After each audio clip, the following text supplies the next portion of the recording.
I guess it's just never going to stop. It's just never going to stop. Angel Reese must be mentioned with Caitlin Clark at every turn of the WNBA season. This time, it came from Lisa Lesley, who, by the way, it seems like a lovely woman, is obviously a WNBA legend, and her career speaks for itself, right? And she's said so many different complimentary things about various players. I don't want to make this a Lisa Lesley thing. It's just the sentiment here where Lesley posted, I don't care what comparisons you make. Both Angel Reese and Caitlin Clark deserve Rookie of the Year award. The pressure and the weight of this season has forever changed the WNBA, and both rookies rose to the top and exceeded all of our expectations. Take a bow, ladies. Now, I'm not against the idea of both women, young women, raising the WNBA. We've seen that. That's apparent. And Angel Reese deserves her flowers individually. She has rebounded at a rate that no one has ever seen before in the WNBA, hence breaking the all-time record. But this idea that she has to constantly be propped up because of the comparisons with Clark does Reese a disservice, because now it's making her a charity case. She's had a great rookie season. She does something at an extraordinary level. It just so happens she's in a draft class with someone who is simply better. And she shouldn't get a participation trophy because of that. I mean, that's where I really stand on the whole thing. And I've been saying it over and over again. I don't see the need to mention them together at every turn. I guess it was because Reese broke the rebounding record on the same day that Clark played. And I understand people want to give her a recognition.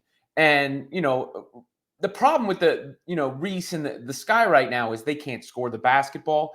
And I think that's where Reese has the biggest room for improvement.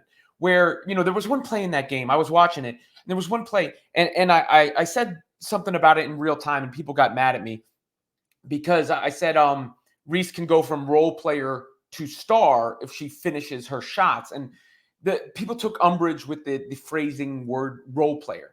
And I didn't mean anything by it. Like she wore a Dennis Rodman jersey the other day. And Dennis Rodman, I guess, was better than a role player, of course. But in a sense, he was a role player. Like he's a Hall of Famer, and he's an all-star, and he's a legend. Don't get it twisted. Rodman, the best rebounder, the best defender, all those sorts of things. And that helped the Chicago Bulls become a championship-level team. But he did play a role for that team in the sense of, we knew Michael Jordan was getting the basketball. If Scottie Pippen was the other guy in that regard, and Rodman was the glue. And, Reese already possesses some of those Rodman-like traits with her ability to rebound and with her ability to defend. And she's taken on defensive challenges. And it was one play specifically where she stole the ball. She took it the length of the floor, and then she blew the bucket.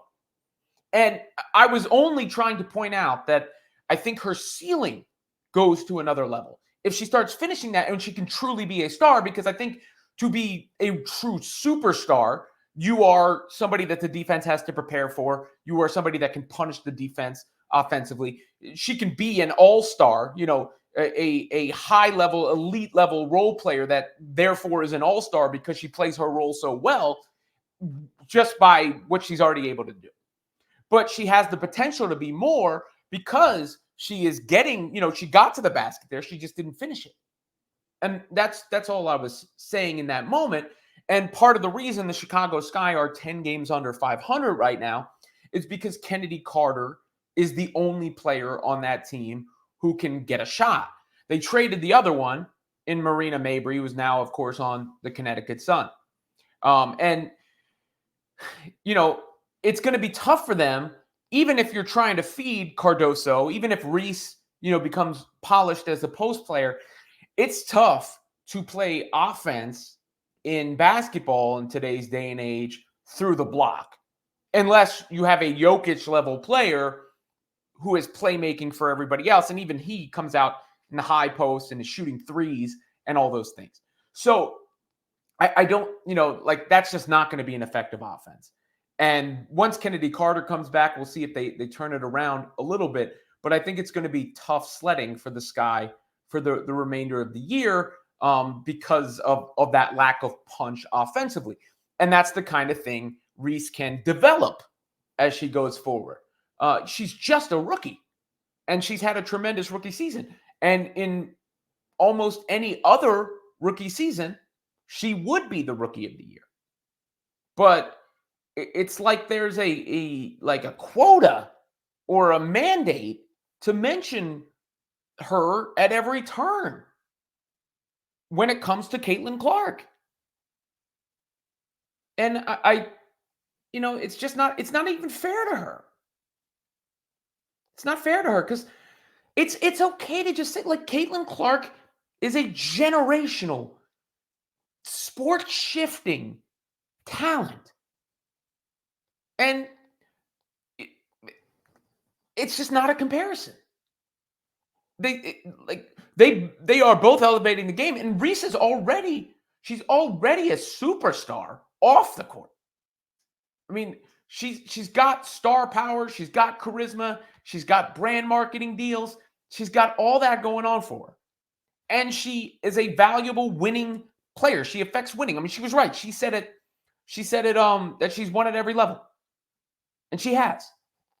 So for everybody who talks about her game and blah, blah, blah, but at the same time, you can't be the worst shooter in the league within 5 feet on the highest volume of shots within 5 feet and be an all-around superstar on the floor.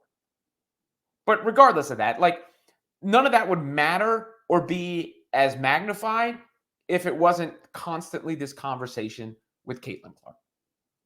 And it's okay, Reese can be acknowledged for what she did and rebound. I had people ask me, have you ever seen people get 20 rebounds in a game or a role player? Yeah, Andre Drummond rebounded at a historic rate. Clint Capella had 20 rebound games.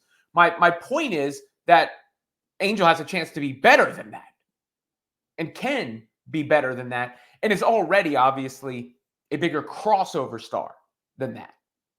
But she doesn't need to be forced into a conversation with Caitlin Clark because they're both rookies and they've been compared before.